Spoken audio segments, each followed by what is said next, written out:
What do you think Matt Nagy's thinking right now with Justin Fields?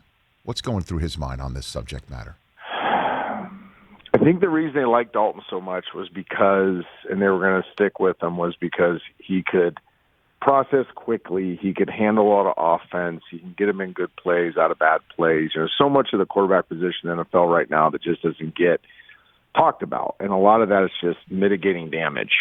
You're trying to prevent negative plays. They felt great about that. Justin's probably great in the film room. He's probably great on the board. But there's this huge transition from the whiteboard to the white lines in the NFL. I think it's the most difficult part of the transition, is you can get it in the room. You can see it. You can watch it on tape. You can comprehend it. You can draw it up. You can answer your quiz questions. And you get out there between the white lines, and it looks different. It feels different. It happens faster. Everybody talks about the game's faster. Well, a lot of it's faster with information. It's not just the speed of the players. That comment's been dumbed down over the years. Mm-hmm. Every analyst says, hey, the game's faster. Well, no kidding. But it's not just the athletes.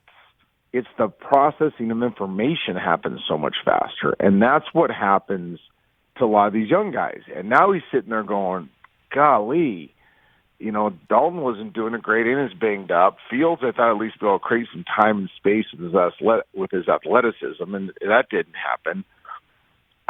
People are now starting to call me Adam Gase. I got to put some points on the board. So I got to figure out the guy that can get us out there and be explosive and put points on the board, and at the same time not cause us negative plays. He's in a tough spot right now. Well, I mean, the name of this show is the Rich Eisen Show and not the X's and O's podcast like yours. So I'm not an X's and O's guy, but I do have a set of eyes. The number of times that they would just drop Fields back and just say, okay, Clowney and Garrett meet in the middle. Like I didn't see the scheme very much to get him out on the edge or create some sort of action with him and his terrific running back in Montgomery that who's got the ball. Like I didn't see any of that unless the Browns dictated so much that couldn't be run.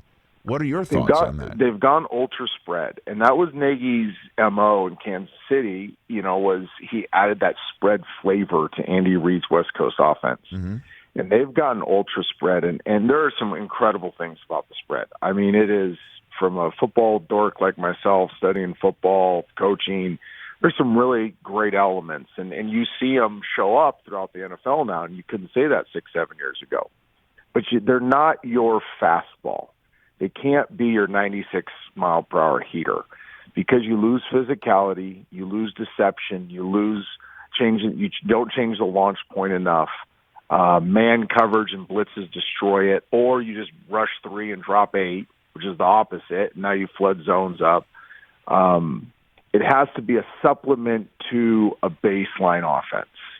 And the little I've seen of the Bears, I watched this week because I wanted to see Fields, but even last year watching a lot of them, he's gone away from that. He's gone away from the nuts and bolts of having a standard offense, which is, a physical run game. It can be two back, it can be one back, it can be a lot of different things. It's got to be a physical run game, an inline tight end that's dominant, action pass, both from the pocket, half rolls, and full rollouts. Like you have to be able to change the launch point, quick game, mm-hmm. screen game, like all these things that are staples in the best offense in the NFL. What you see the Cowboys last night? You saw a ton of offense. You saw all kinds of different schemes. It's one of the best things Kellen Moore does. He likes to throw it a little bit too much, but he does it a bunch of different ways. So Dak Prescott's not always in the same place. So the defensive line can't hunt to the same area every play. I think what you're seeing is a guy that's gone ultra spread, and you become predictable when you go spread. So what is the answer in terms of Fields? Obviously the Jets and the Jaguars are going to keep throwing their guys out there. But what is the answer with Fields? Like where you said the processing from the grease board in the film room to real-time athletes coming at you in a real game is difficult to grasp. I mean, can you grasp it better watching, or you grasp it better practicing with the ones all week and taking your lumps on a Sunday? I've been told I was always the one that said let them watch, and now I've kind of morphed into let them play. And there's a big if. The if is if you as a staff, offensive staff, feel like you can outcoach the other side of the ball.